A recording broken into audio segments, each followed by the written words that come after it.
tow, the FBI applies to the courts for a wiretap.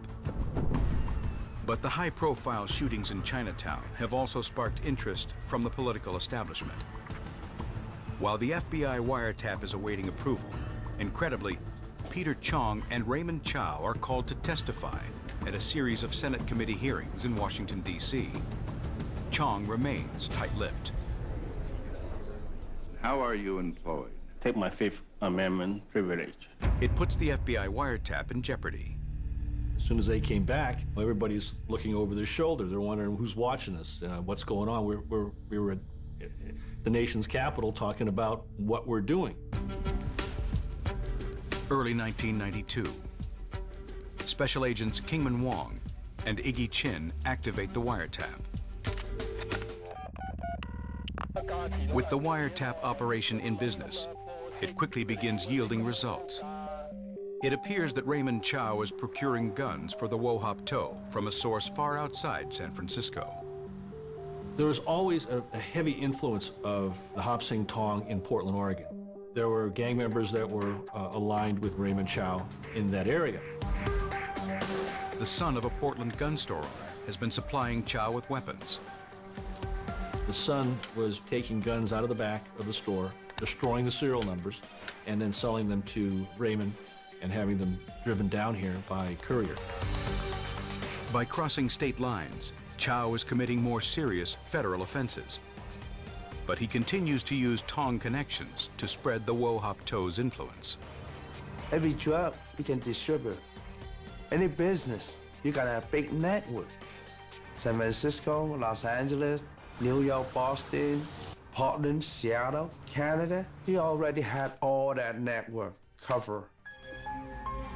When the feds pick up conversations between Chow and a known drug trafficker from Boston called Wayne Kwong, they know they are onto something big.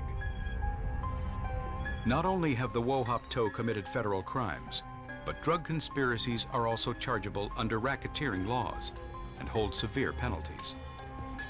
It seems Kwong is expecting a large shipment of China white heroin, a rare commodity in San Francisco. But there's a catch. The drugs are being smuggled into New Jersey, on the East Coast. The drugs were going to be delivered in Atlantic City area. We could tell that it was a very, very large shipment, probably in the hundreds of units of heroin. Kwong relies on Raymond Chow for his extensive manpower and distribution contacts. It's a make-or-break deal for all concerned. If Chow can pull it off, he stands to make a huge sum of money. If the FBI can catch Chow and link the drugs to Peter Chong, they'll have serious racketeering charges against the Wo Hop To. The outcome for both sides now hangs in the balance. But neither side is ready for what happens next. Spring 1992. Wo Hop To leader Raymond Chow arranges to meet some high-level drug traffickers in New York. Chow brings a special sample of heroin given to him by drug dealer Wayne Kwong. The FBI is on his tail, but Chow has a trick up his sleeve to avoid detection. I look in the newspaper, I find a Chinese whorehouse, and I just go up there and make an appointment. Well, I have some good time, but the most important thing, I just go up there using their phone to call my people. But Chow's meeting doesn't go according to plan. He is promised highly potent China white heroin, but the buyers reject the sample on grounds of poor quality. Chow calls Kwong and demands a better sample. The FBI records the conversation. Chow uses the term girls as code for heroin.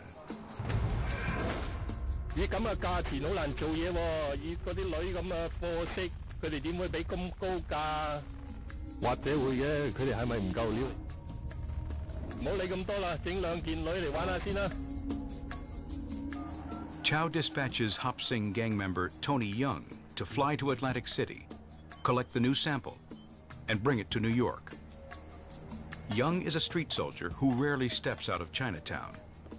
He doesn't speak much English. May 20th, 1992.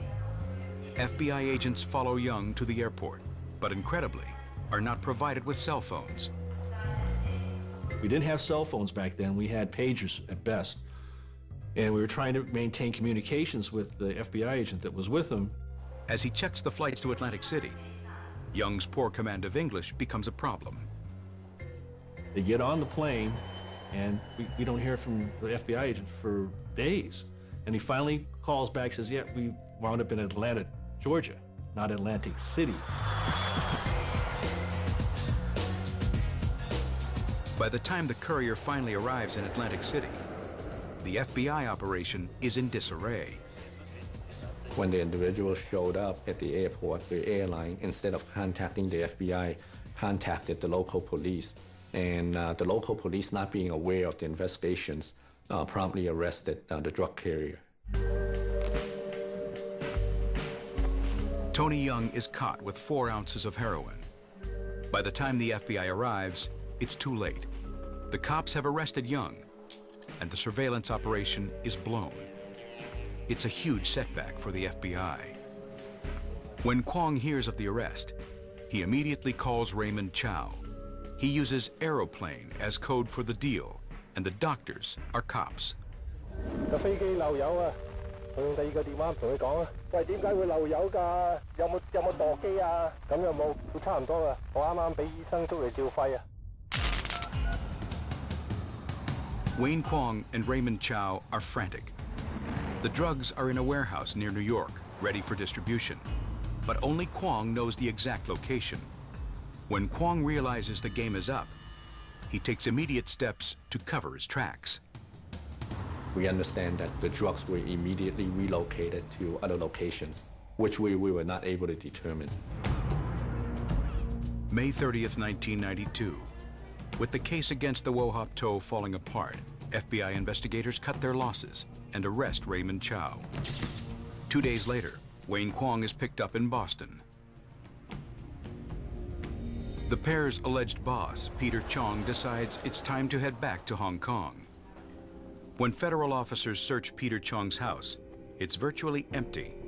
The FBI's San Francisco office now finds itself struggling to make the case.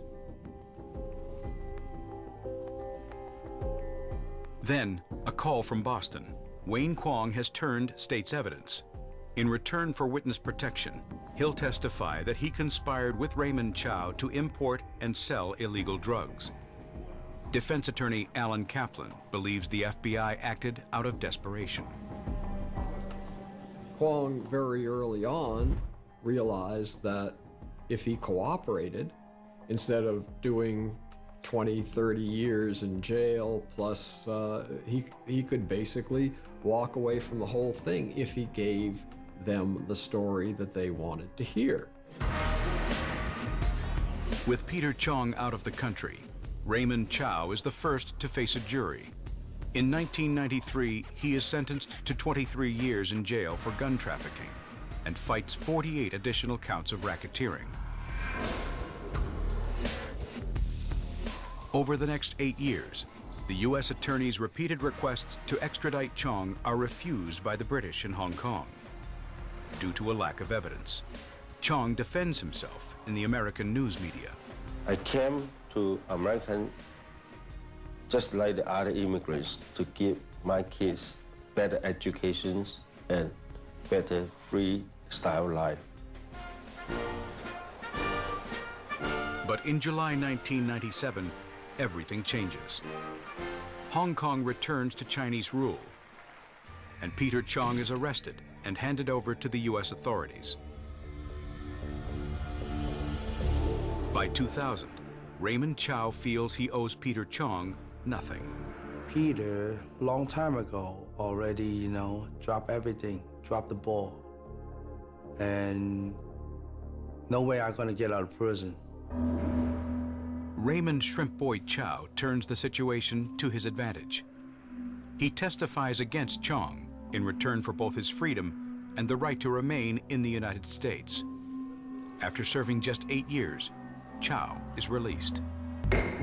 Peter Chong is found guilty of 11 counts of racketeering, sentenced to 15 years and 8 months.